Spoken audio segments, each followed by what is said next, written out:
Olá a todos, eu sou a Sefi Strangerovski, eu sou psicóloga e psicanalista e hoje eu fiquei com vontade de gravar um vídeo para falar um pouco sobre essa situação em que nós temos que viver de isolamento, né, de um confinamento. É uma palavra muito forte, mas é.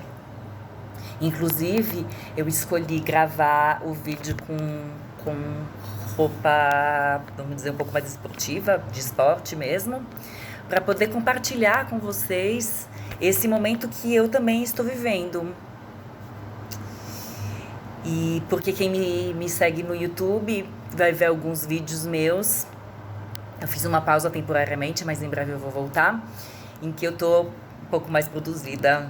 Então, é todo um contexto excepcional. Eu assisti um vídeo hoje que uma amiga minha me mandou. Ele é de um psicólogo chamado Fernando Trevisan. Ele é da linha comportamental e ele fala lá de algumas estratégias para como lidar com o ter que ficar em casa. E eu achei pertinente, eu vou me basear naquele vídeo colocando os meus próprios conteúdos. Então, ele começa falando sobre o ser humano ser uma pessoa que precisa, como seres humanos, nós precisamos nos conectar. Então, ele fala da conexão. Então, eu entendo que nós precisamos, sim, um dos outros, a gente precisa do contato humano, a gente precisa tocar, a gente precisa também poder sentir o outro, não só dentro, mas no corpo também, e que nesse momento a gente não pode.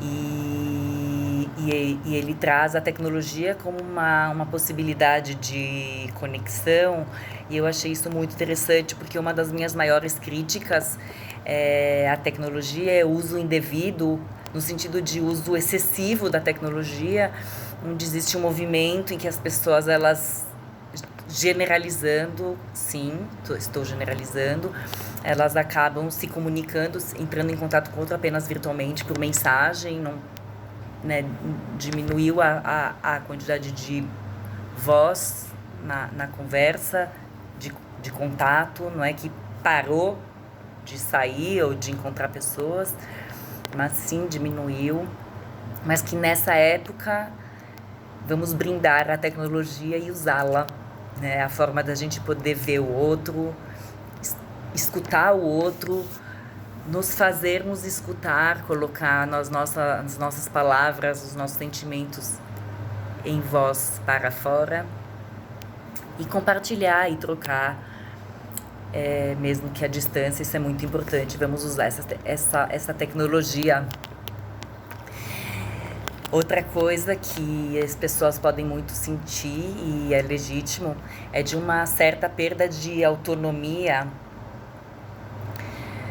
porque nós somos seres livres até certo ponto. Claro que a nossa liberdade, ela não é absoluta, mas a liberdade de ir e vir está pausada no momento. Não é que a gente perdeu para sempre a liberdade de ir e vir. Nesse momento, ela pausou, no sentido de teoricamente, a gente só pode ir para farmácia, para supermercado, sair de casa, é recomendável. Então, dá uma sensação, pode dar essa sensação de perda de liberdade. Mas, dentro disso, talvez a gente possa encontrar liberdade dentro da própria casa, olhando para o que a gente pode fazer dentro de casa que nos faça bem. E aí poder encontrar, eu entendo, dentro de si mesmo, de nós mesmos, cada um de si, coisas possíveis para se fazer em casa que sim, nós teremos liberdade para fazer. Como ler um livro, ou assistir um filme, ou ver um vídeo ou usar o computador um pouco, ou aprender novas habilidades, estudar, ouvir música, etc. Então, é poder encontrar liberdade em si mesmo, na própria casa. Isso é muito importante. Mesmo para não ficar no ócio sem ter uma direção. O que eu vou fazer hoje? O que eu vou fazer hoje? Existem pessoas que podem trabalhar de casa, eu posso trabalhar de casa, mas nem todo mundo pode. E então, como é que vai fazer dentro de casa para se ocupar de certa forma? Uma das coisas que o Fernando fala, que eu entendo que é muito, muito importante, é sobre a hiperinformação. Então, é assim, existem pessoas que passam muito tempo na frente da TV, ou lendo jornal, ou ouvindo rádio, ou acessando as mídias sociais, onde praticamente só se fala do coronavírus. E aí, o que pode acontecer com a hiperinformação é que o excesso de informação, ele pode ser invasivo. Ele pode invadir o nosso mundo interno no sentido de, justamente por ele ser excessivo e além daquilo que dentro da gente a gente aguenta.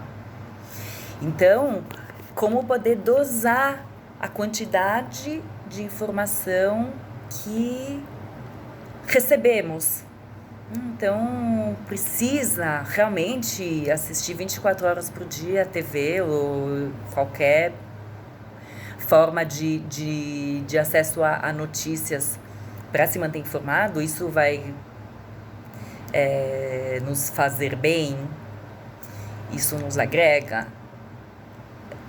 Então, a questão é justamente entrar em contato com a dose e perceber até que ponto é saudável e a gente se mantém informado sobre o que acontece no Brasil e no mundo e até que forma isso nos prejudica a saúde. Justamente para que a gente possa se proteger do que vem de fora.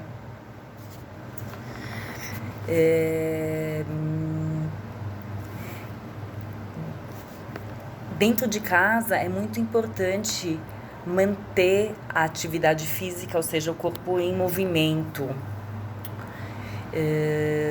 Porque quando a gente fica dentro de casa há muito tempo, a tendência é que nós fiquemos mais tempo sentados do que em movimento. Então, o sedentarismo ele já não é saudável, mas o excesso, não sei se existe excesso de sedentarismo, mas a gente pode ficar muito prejudicado se a gente ficar muito tempo parado. E se você não tem inspiração de como poder manter a atividade física dentro de casa, existem vídeos inspiradores com ideias, com técnicas no YouTube que você pode assistir de personal trainer, trainers diversos, para poder ter ideias de como se manter em movimento mesmo dentro de casa, para manter a sua saúde boa.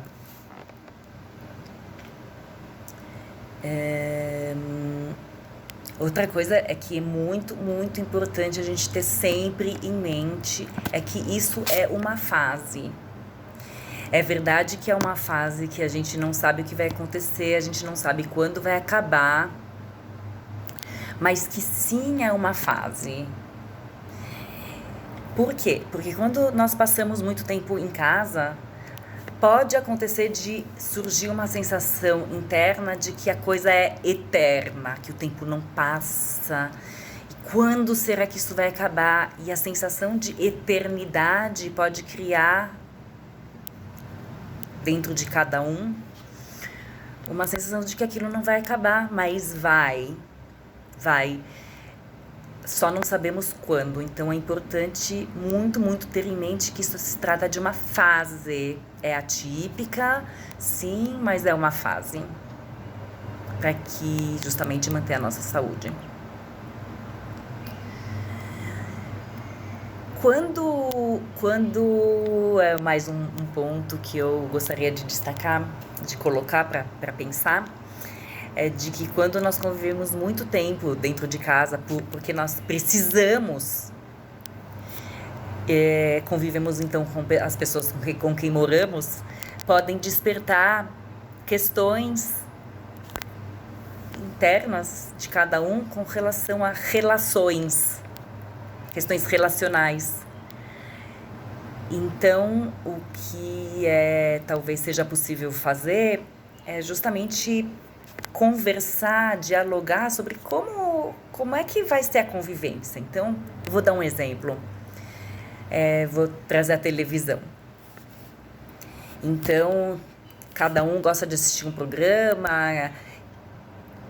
Como poder, então, acordar sobre o horário de preferência de cada um para assistir e poder ceder ao outro e que o outro possa ceder também, para entrar num acordo ganha-ganha em que, ok, talvez a gente não possa assistir o tempo que quisermos, todo ele, mas alguma parte talvez sim, e que bom.